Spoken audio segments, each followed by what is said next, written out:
ambato nake yi. Wai ina masoyi.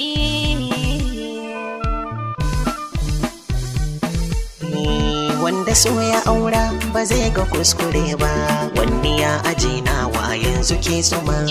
Wanda so ya aura ba zai ga kuskure ba, wadda ta aje na ta nawa ke zuma ne.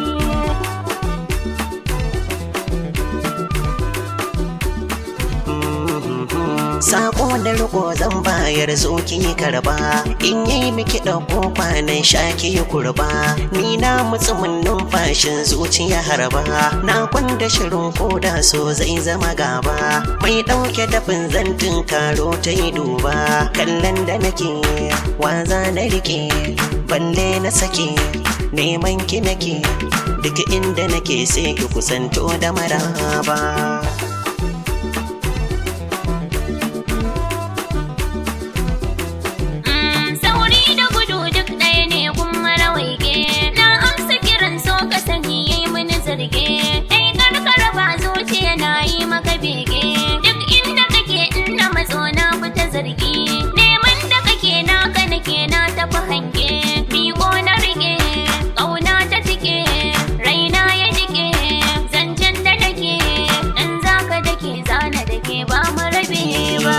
So ya aura ba zai ga kuskure ba, wani ya aje nawa yanzu ke tsumani.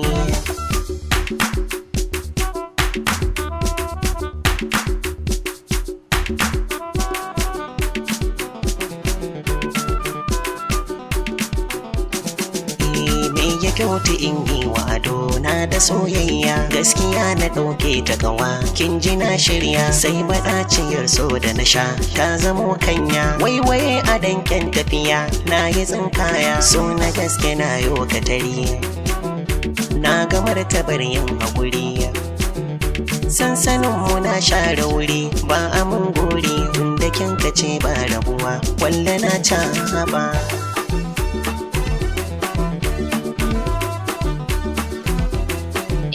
Tambarin yabo amsa amo je ka zambi ka, yau cikin maza kai ka zamo babu tamkar ka, so ya soki rai min yi gamo ka jiran sarka, mai raba mu zan ɗauki kara in yi mai duka, so farar tufa ce da baka ta mu cif da cif za mu saka, ambatan da kai za na raka ba na in ɗauka, so ya sa ga mai yarmu jini gashi mun saba. Wanda so ya aura ba zai ga kuskure ba, wani ya aje nawa yanzu ke tsumani.